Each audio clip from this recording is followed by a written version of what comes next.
సర్వభూజనులారా యెహోవా మీద పాడుడి. ఏమంటున్నాడు ఇక్కడ? కీర్తన పాడండి అంటున్నాడు. హల్లెలూయా. ఏమంటున్నాడు? కీర్తనలు పాడండి. తన సన్నిధానంలోకి వచ్చినప్పుడు కీర్తనలు పాడుచు తను గణపరుస్తూ మహిమపరుస్తూ సన్నిధిలోకి రండి అని ఇక్కడ కీర్తనకారుడు సెలవిస్తూ ఉన్నాడు. హల్లెలూయా. ఇంకోటి చూసినట్లయితే 3వ వచనంలో అన్య జనుల్లో ఆయన మహిమను ప్రచురించుడి, సమస్త జనములలో ఆయన ఆశ్చర్య కార్యములను ప్రచురించుడి. ఏమంటున్నాడు? అన్య జనులు అంటే మనం ఇప్పుడు ఎక్కడ ఉన్నామండి? అన్య జనుల్లో నివసిస్తున్నాం. దేవుణ్ణి నమ్ముకున్న నీవు నేను ఈవెన్ ప్రతి ఒక్కరం ఎంతమంది అయితే ఉన్నామో ప్రతి ఒక్కరం ఈ యొక్క అన్య జనుల్లో మనము నివసిస్తూ ఉన్నాం, బ్రతుకుతున్నాం. హల్లెలూయా కదా. ఇప్పుడు మనం జీవిస్తున్నామంటే అన్య జనుల్లో జీవిస్తున్నాం కదా, ప్రతి ఒక్కటి మనకు సంభవిస్తుంది. అంటే ఏంటి? శ్రమలు వస్తాయి, నిందలు వస్తాయి, బాధలు వస్తాయి, అవమానాలు వస్తాయి, ప్రతిదీ వస్తాయి అన్నట్టు. వాటిని అన్నిటినీ భరించుకుంటూ ముందుకెళ్ళాలి. ఇక్కడ ఏమంటున్నాడు? అన్య జనులు ఆయన మహిమల గురించి ప్రచురించుడి, సమస్త జనములలో ఆయన ఆశ్చర్య కార్యాలను.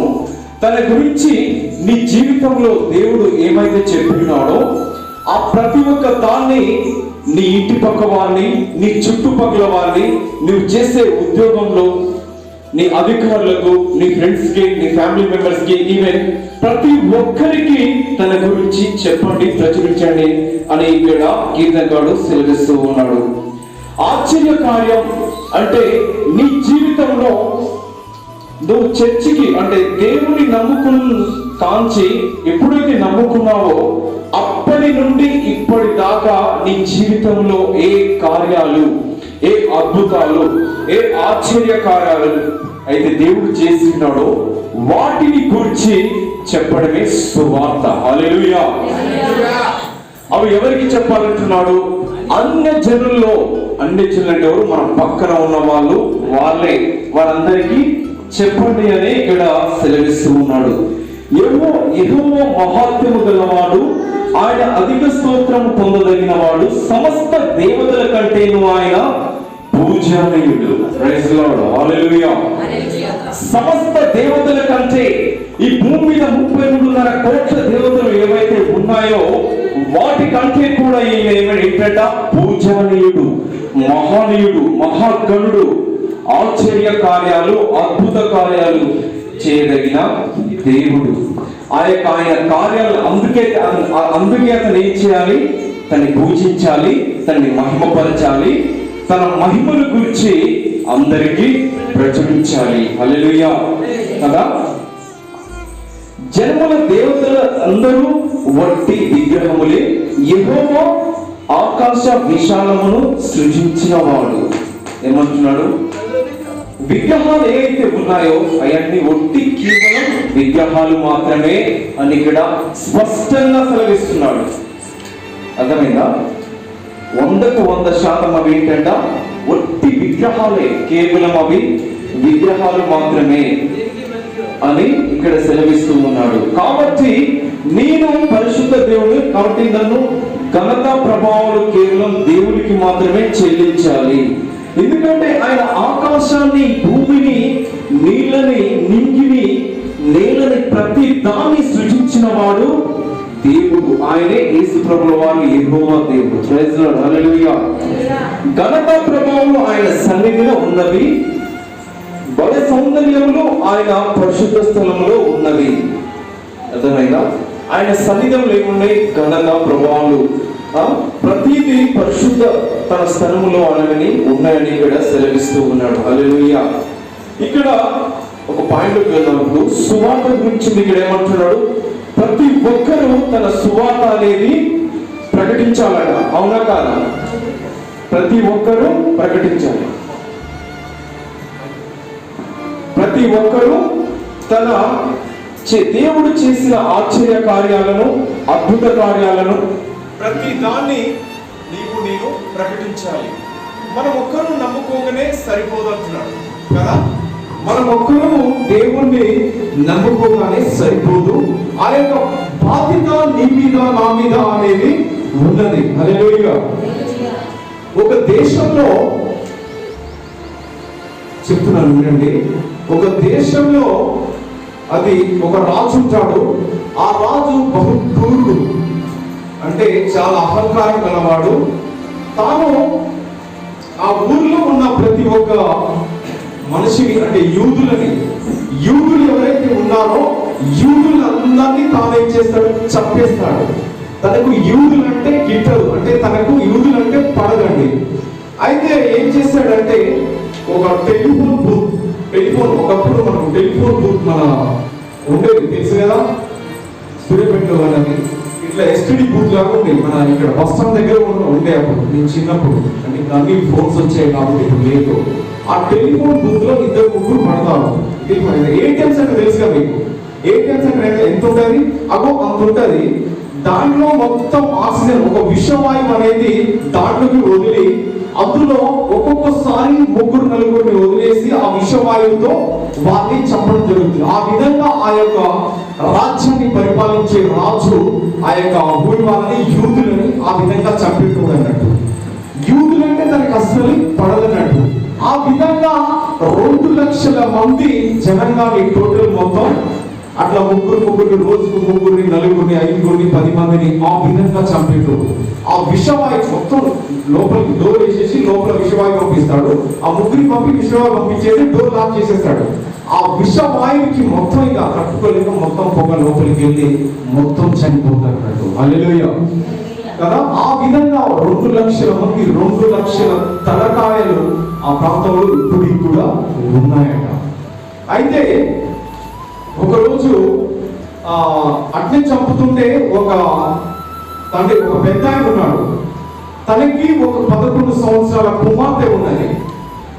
ఏముంది, తనకు ఒక 11 సంవత్సరాల కుమార్తె ఉన్నది. అయితే ఆయన చంపేటప్పుడు ఏడుస్తుడు, బాగా తనను చంపుతుంటే ఏడుస్తుండు. అయితే ఒక దైవదాసుడు, ఒక పాస్టర్ గారు ఉండి, ఎందుకు ఏడుస్తున్నావయ్యా, ఎప్పుడైనా ప్రతి ఒక్కరు చనిపోవాల్సిందే కదా, ఎప్పుడైనా చనిపోవాల్సిందే కదా అని అడిగాడు. అయితే నేను చనిపోతున్నందుకు నాకు బాధగా లేదు కానీ అని అన్నాడు. మరి ఎందుకు బాధపడుతున్నావు అంటే, నీ భార్య ఉందనా, లేదయ్యా అన్నాడు. మరి ఎందుకంటే నాకు ఒక 11 సంవత్సరాల కూతురు ఉన్నది, తాను హ్యాండిక్యాప్, పోలియోతో 2 కాళ్ళు చేతులు కూడా పడిపోయాయి. తనకు సేవ చేయడానికి నేను చనిపోతే మరి ఆమెకు ఎవరు సేవ చేస్తారు, ఆమెను ఎవరు పోషిస్తారని ఇక్కడ ఆ యొక్క తండ్రి తన కూతురు గురించి బాధపడుతూ ఏడుస్తూ ఉన్నాడు. ఆ పాస్టర్ గారు చెప్తే పాస్టర్ గారు చెప్పారు అవునా అని అయితే చెప్పి, ఆ రాజు ఉన్నాడు కదా, ఆ రాజుతో ఆ పాస్టర్ గారు వెళ్ళి రాజు దగ్గరికి వెళ్ళి, అయ్యా ఇతను ఒక్కరిని వదిలేయండి అయ్యా అని అంటే, నేను వదలను, ప్రతి ఒక్కరిని చంపాల్సిందే, తను అసలే క్రూరుడు, ప్రతి ఒక్కరిని చంపేదాకా వదలడు. అయితే ఇతను ఎట్లయినా చంపాల్సిందే అని తన మాట కూడా వెళ్ళి చంపేయాలని పాస్టర్ గారికి చెప్పేశారు. అయితే పాస్టర్ గారు ఏం చేశారు, ఎవరో ఒకరు పెడతాంలే, నీ ప్లేస్ లో వేరే ఒకరు నేను పెడతానని తాను చెప్పాడు. నా కొరకు నేను ఎవరికి నచ్చదు, నేనంటే ఎవరికి పడదు, మరి ఎవరు నా కొరకు ప్రాణం త్యాగం చేస్తారు, నా కొరకు ఎవరు ప్రాణం త్యాగం చేస్తారయ్యా అని ఆ పాస్టర్ గారికి చెబుతూ ఉన్నాడు. ఆ విధంగా చెప్పేటప్పుడు ఎవరు చూస్తే ఎవరు ఒప్పుకోలే. చివరికి ఆ పాస్టర్ గారి వచ్చి సడన్ గా స్పాట్ లో టెలిఫోన్ బుక్కి కదా, ఆ విషవాయువు అనేది దాంట్లోకి ఆ పాస్టర్ గారు వెళ్ళిపోయారు. తనని పక్కకు తొలగించి, ఆ తండ్రి అన్నాడు 11 సంవత్సరాల అమ్మాయి తండ్రి, తనని పక్కకు నెట్టి ఆ పాస్టర్ గారు చనిపోవడం అనేది, ఆ విషవాయువు అనేది తీర్చుకోవడం జరిగింది. హల్లెలూయా. త్యాగం ఎవరు చేశారు, ఒక దైవ దాసుడు తన కూతురి కోసం తన కూతురి కోసం తన ప్రాణం నడిపించాడు. హల్లెలూయా. అయితే ఆ ప్రాణం నడిపించున్నాడు కదా, అయితే ఒక నిబంధన చేసుకున్నాడు ఈ తండ్రి, ఆ 11 సంవత్సరాల అమ్మాయి తండ్రి ఒక నిబంధన చేసుకున్నాడు. నా కోసము ఈయన చనిపోయాడు కదా, మరి ఇతని పనిని నేను కొనసాగించాలని ఆ యొక్క పాస్టర్ గారి ఆ సేవను తాను ప్రారంభించడం జరిగింది. హల్లెలూయా. చూసారండి, ఇప్పుడు లోకంలో చూసినట్లయితే చాలా మంది పాస్టర్లు ఇలాంటి వారు కొందరు ఉండొచ్చు, అంటే చాలా మంది ఉండకపోవచ్చు, రేరుగా కొందరు అనేది అలాంటి పాస్టర్లు ఉన్నారు. హల్లెలూయా. ఆనాడు యేసు ప్రభువు వారు నీ కోసం నా కోసం కల్వరిలో ఏం చేశారు? రక్తం అనేది కాచి మనకు ఆ ప్రాణభిక్ష అనేది పెట్టుకున్నాడు కదా.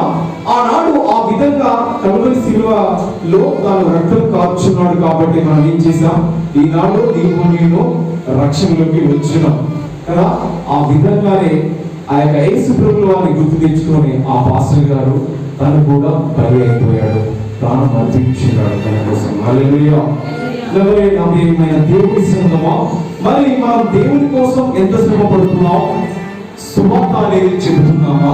ఒకసారి మనం జ్ఞాపకం చేసుకోవాలని సెలవిస్తున్నారు. ఏమంటున్నాడు? అన్ని జనుల్లో ప్రతి ఇంటి చుట్టుపక్కల వారికి ప్రతి ఒక్కరికి తన గురించి చెప్పమని ఇక్కడ బైబిల్ గ్రంథంలో దేవుడు సెలవిస్తూ ఉన్నాడు. హల్లెలూయా. తన ఆశ్చర్య కార్యాలను, అద్భుత కార్యాలను, మహాకార్యాలను అన్నింటినీ ఏమంటున్నాడు? ప్రకటన చేయండి అని ఇక్కడ సెలవిస్తూ ఉన్నాడు. హల్లెలూయా. మరి తన గురించి నేను మాట్లాడుతున్నామా, పక్క వారికి చెబుతున్నామా అనేది ఒకసారి జ్ఞాపకం చేసుకోవాలిగా నేను కోరుతున్నాను. హల్లెలూయా. మరి ఆ పాస్టర్ గారు ఏ విధంగా సాక్రిఫైస్ చేశారు? మరి ఆ పాస్టర్ ఆ విధంగా చేశారు. ఒకటి నేను చెప్తున్నాను, మనమే మన చుట్టుపక్కల వాళ్ళు, మన బెస్ట్ ఫ్రెండ్ ఉన్నాడు, ఇవే మన తల్లిదండ్రులు ఉన్నారు. నా తండ్రి కోసం, నా తల్లి కోసం నేను వాళ్ళ రక్షణలోకి రావాలని మనం చనిపోవడం, ఆ సాక్రిఫైస్ అనేది మనం చేస్తామా? చేయరు కదా. భయం ప్రతి ఒక్కరికి, ధైర్యం అనేది ఉండాలి. సో సాక్రిఫైస్ చేయాల్సిన అవసరం లేదు, కానీ మనం ఏం చేయాలంటే దేవుడి గురించిన సువార్తను ప్రతి ఒక్కరికి ప్రకటించాలి. హల్లెలూయా. ఏం చేయాలి? దేవుని గురించిన సువార్త, తన కార్యాలను ప్రతి ఒక్కరికి తెలియజేయాలి. హల్లెలూయా. మరి ఇక్కడి నుంచైనా తన మహిమలు, తన ఘనతను, తన ఆశ్చర్యాలను, అద్భుత కార్యాలను ప్రతి ఒక్కరికి తెలియజేయాల్సిందిగా నేను దేవుని దగ్గర మనవి చేయించున్నాను. హల్లెలూయా. ఈ చిన్ని మాటలు దేవుడి తన ఇంటిలో దీవించి ఆశీర్వదించుగాక. ఆమేన్.